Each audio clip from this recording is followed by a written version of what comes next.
And joining us in studio now is Mike Manahan. Mike's a spokesman for a company called EPAZ Incorporated. EPAZ is their stock symbol. Mike, good to see you again. Thanks. It's great to be here as always. What's the latest with the company?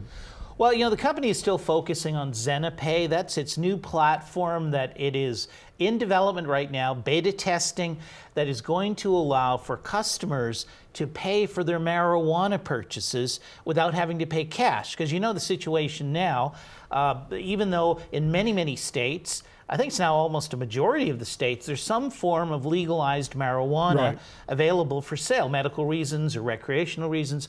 The federal government still says no, which means you cannot bank those companies, which means they cannot accept MasterCard, Visa, American Express, the normal credit cards. Everything's got to be in cash.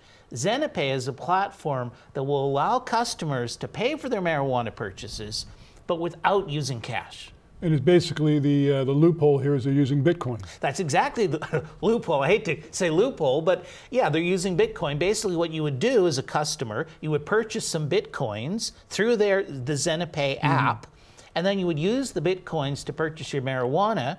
The marijuana vendor could then turn around and use the Bitcoin that he receives and either turn it back into cash or actually use it to pay the bills for various suppliers and things like that. Well, this is remarkable, and we've talked about this at great length, but it really is a tremendous idea because it circumvents all of these problems that the dispensaries are having. Right, and even though we continue with this this avalanche of different jurisdictions allowing the sale of marijuana, it doesn't appear the federal government's going to address this for many years to come. I mean, they're focused on health care, they're focused on tax reform, they're fighting with each other, they're trying to find the friggin' Russians.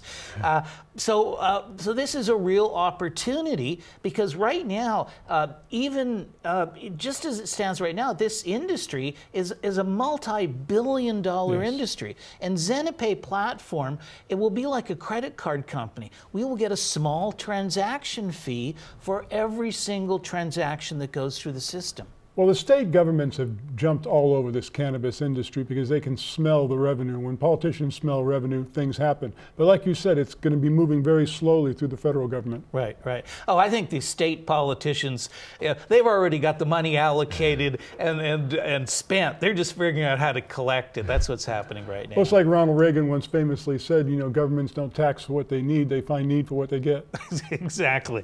So it's really exciting. But, the company continues on with its other core business, which is specialty business software. Like we've talked previously, they've got a system for managing a pet hotel. Right. So, you have a booking system and a reservation system for a regular hotel. Well, they make one that's suitable and designed specifically for the pet hotel industry. So they're continuing with those business opportunities as well. But the exciting news really is this Zenapay marijuana payment platform. And how soon do they expect that to go into effect? Well, we're looking at probably this will be ready for release in the fall. Nice. So we're only talking a few months, and it's going to be really exciting. Once again, the company is EPAZ Incorporated. EPAZ is their stock symbol. Mike, exciting update. Thanks for joining us. Thanks for having me.